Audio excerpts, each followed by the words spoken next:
Acción Ciudadana presentó una denuncia ante la Junta Disciplinaria del organismo judicial para que se sancione a aquellos juzgadores, a aquellos jueces que otorgaron amparos provisionales para que les fuera concedido el finiquito a los candidatos a puestos de elección popular, a quienes la Contraloría General de Cuentas ya se los había denegado.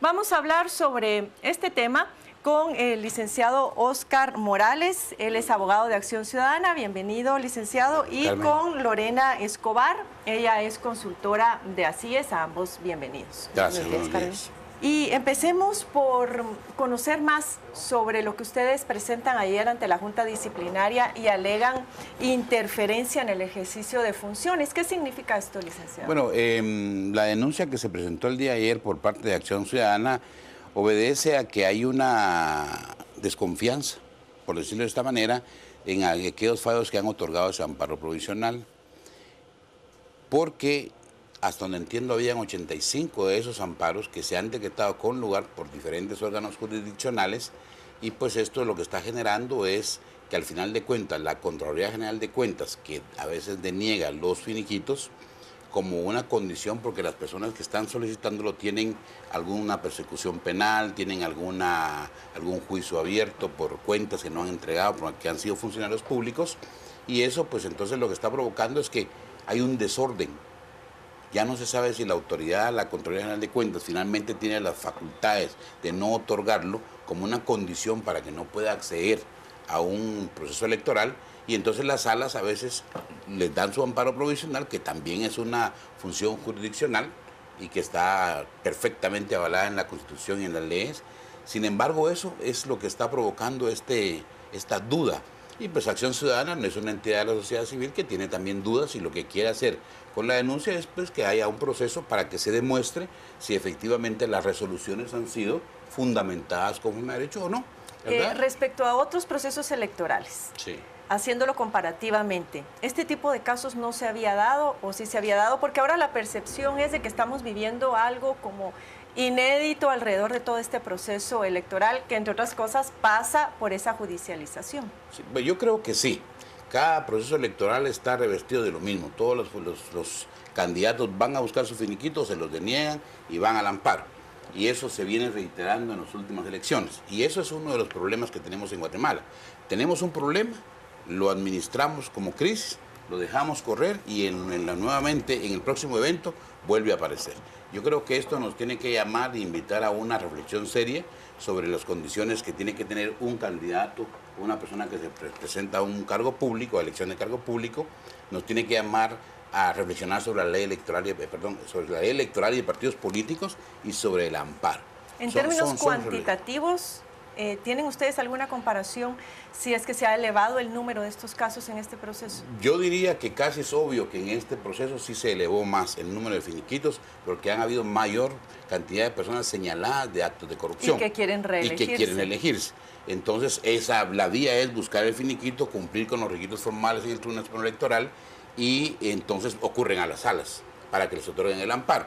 Yo creo que esto, hoy en la mañana me enteré de que la Corte de Constitucionalidad había ya resuelto, creo que 25 de los 85 amparos provisionales, y que los había, en un caso, había revocado eso. Eso es sano, porque entonces lo que viene a decir la gente es, hace uso del debido proceso, presenta su amparo, le dan el amparo provisional, que vamos a verificar si los fundamentos son serios, y después la Corte en su proceso de apelación los revisa y los puede revocar. Y entonces esto va a oxigenar el sistema y permite que se dé el debido proceso, que las personas hagan uso de ese derecho, pero que también la sociedad esté protegida por sus órganos jurisdiccionales. Y antes de pasar con la licenciada Escobar, ¿en qué consisten esas sanciones administrativas que ustedes están solicitando? Imagino a aquellos jueces que no han sustentado o argumentado bien el dar ese amparo provisional. Bueno, hay tres tipos de sanciones.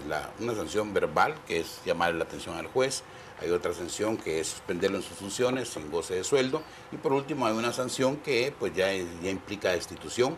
Y si hay comisión de un delito, pues ya implica también lo que es certificarlo conducente al Ministerio Público. Ahora, licenciada Escobar, ¿por qué acudir en el caso de Acción Ciudadana a una junta disciplinaria Sí, el propio organismo judicial tiene una ley de la carrera judicial que ya establece algún procedimiento de sanciones y de controles administrativos. ¿No es que el organismo judicial debe actuar de oficio en estos casos o hay que esperar siempre la interferencia de una organización externa? No, hay dos casos. Uno en donde se puede actuar de oficio, la misma corte o el organismo judicial puede empezar el régimen disciplinario si tiene conocimiento de algún hecho que merezca ser sancionado, y otro es de oficio, es decir, a solicitud, que alguien, como en este caso la Acción Ciudadana, entonces requiera de algo y entre a conocer. Claro que hay mecanismos para evaluar el desempeño de los jueces y que entonces también se visualice este tipo de acciones, estas deficiencias que presentan los jueces, ya sea por ignorancia, por debilidades en conocimientos o porque realmente hay algún interés espurio que los motive a tener este tipo de resoluciones. Pero estos son procesos que se llevan dentro de la Porque carrera. en estos casos llama mucho la atención de que es muy notorio, es decir, las denuncias en los medios de comunicación, las denuncias de los movimientos ciudadanos, de las manifestaciones, porque se esté procediendo de esta manera.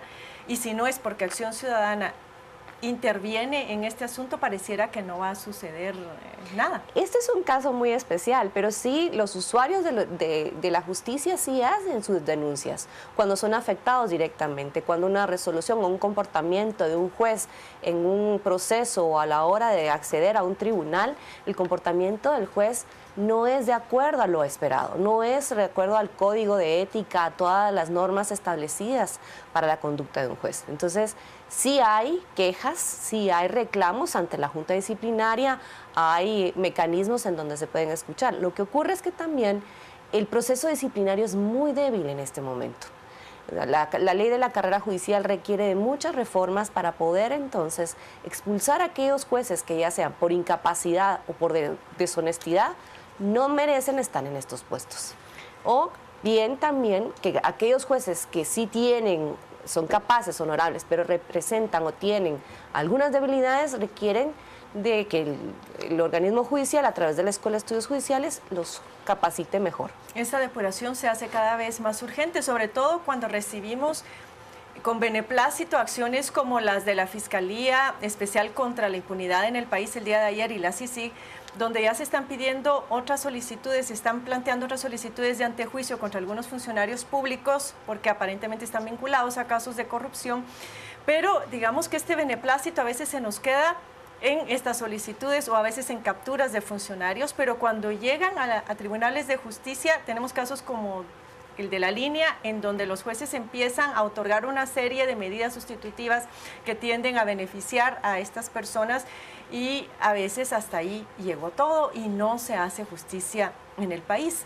Entiendo que en Guatemala tenemos una buena cantidad de jueces por 100.000 habitantes, creo que se mide de esa manera. No es tanto un asunto de cantidad entonces de jueces, sino de calidad de los mismos. ¿Cómo hacemos para transparentar y depurar el organismo judicial? Bueno, yo diría que acaba de ocurrir un buen ejemplo, sin decir que ese sería un caso perfecto, ¿verdad? Pero digamos el caso que está llevando el juzgado sexto, que es el caso X, la jueza en forma pública emitió una resolución, fue fundamentando y finalmente tomó su resolución. Y yo creo que esa es una buena forma, digamos, transparentar esos procesos tan delicados como los temas de corrupción, aunque en realidad no hay proceso, por pequeño o por grande, que no debiera de ser muy importante para la sociedad guatemalteca. Porque en los casos grandes se puede, digamos, transparentar públicamente, pero en los pequeños, como decía la licenciada aquí, no, la gente que no tiene los recursos, incluso para pagarse un abogado, pues muchas veces sufren la arbitrariedad. Y con eso no estamos diciendo que los jueces no tengan una tarea complicada, porque un proceso, y máxime de carácter penal, es muy complicado porque implica digamos, evaluar todas las garantías constitucionales. Y eso puede complicar. Yo diría que se requiere, honestamente, un poquito de mayor inversión en el organismo judicial. Creo que se requiere la capacitación de jueces, porque es muy triste a veces ir a una universidad, sacar una maestría, prepararse, hacer tantas cosas y después enfrentarse a algún tipo de resolución que no lleva ni siquiera implícito una fundamentación sana. Vamos a hablar justamente sobre estos procesos de capacitación que dependen también de un proceso de evaluación continua del organismo judicial, pero antes de eso vamos a conocer qué está diciendo nuestra teleaudiencia en redes sociales, Mario. Así es, Carmen, le hemos propuesto la etiqueta impunidad jueces en relación a todo este tema y la pregunta, ¿cómo evitar que los jueces incurran en actos que riñen con la ley? Vamos a revisar qué está diciendo la audiencia en Twitter. José Córdoba nos dice que la CICIG investigue y qué lamentable que un ente externo nos tenga que auditar, pues no somos honestos. También Alex Chávez, cárcel sin medida sustitutiva, al salir no pueden ejercer, sino 5 años después, jamás a un cargo público. Claudia Molina también nos dice controlando los sobornos y eligiendo jueces con valores sin amor al dinero. Lester Arana imponiendo penas muy severas como cadena perpetua porque en sus manos está la seguridad de todos.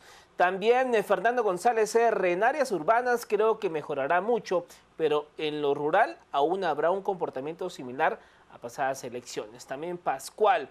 Es un factor, mientras sigan las mismas personas, no se les da la oportunidad a mejores ideas. Y también Pau nos comenta, solo en Guatemala se le presta atención a los corruptos. Es parte de lo que está diciendo la audiencia de Canal Antigua a esta hora. Recuerde participar en Twitter y en Facebook con la etiqueta que usted tiene en pantalla respecto a todo este tema y cómo evitar que los jueces incurran en actos que riñen con la ley. Carmen.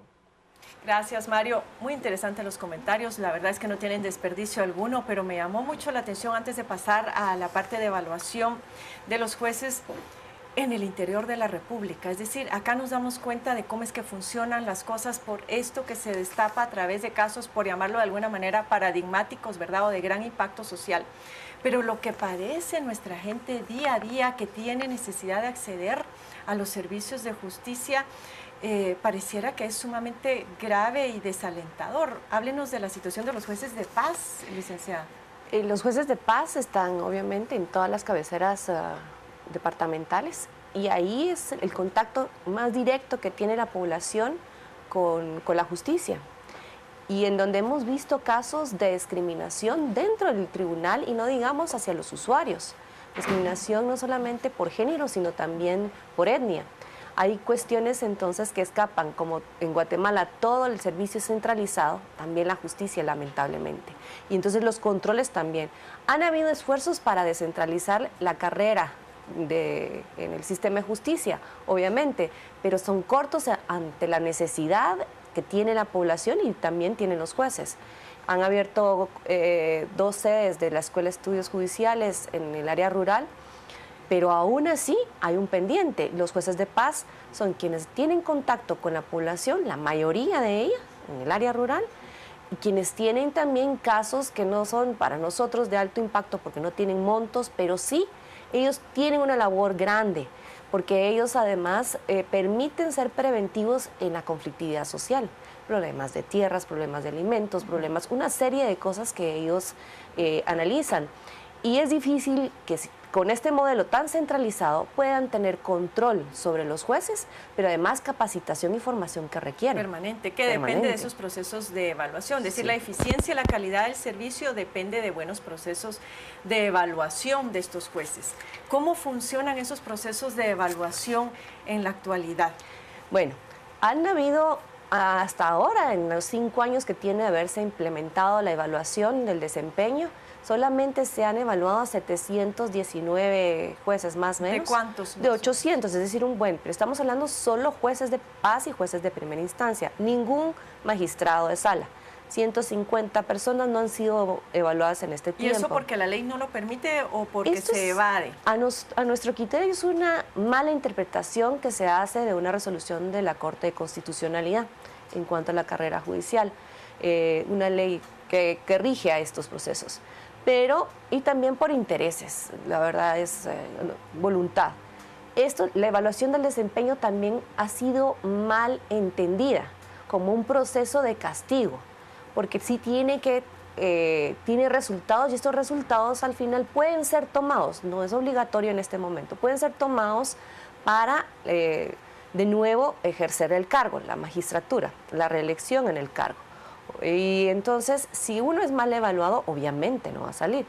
Pero vamos a ver, presenta actualmente problemas. La evaluación se determina, nos evalúan varios aspectos.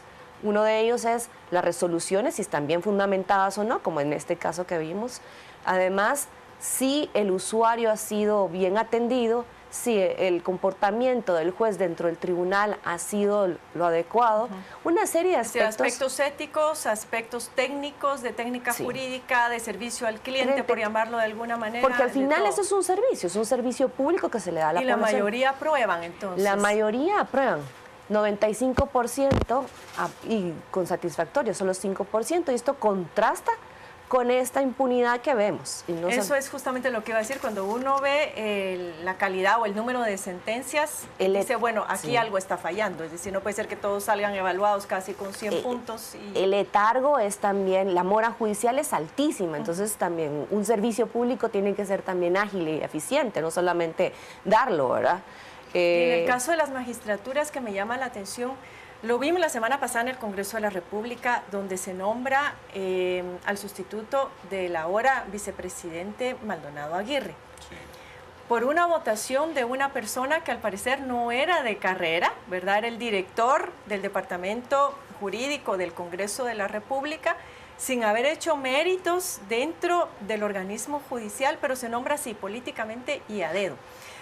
Hablando justamente de lo que decía la licenciada Escobar, de que también los magistrados tienen que someterse a este tipo de evaluaciones, ¿cómo hacemos? ¿Eso se resolverá únicamente con una reforma a la ley? Bueno, yo creo que hay más que eso, porque la ley pueden existir 1000 leyes bien redactadas y no cumplirse, porque no es un derecho al final positivo para la sociedad. Yo más creo que esta crisis de la justicia y de otras entidades debe hacer que todos los profesionales reflexionen sobre su participación personal, porque los antejuicios, las persecuciones legales y todo lo que vemos hoy es lo que alcanza a aquellas personas que no se someten públicamente a transparentar su función. Esa elección podría ser de las mejores, no la voy a calificar, pero el proceso en sí que se dio es el que descalifica a cualquier persona.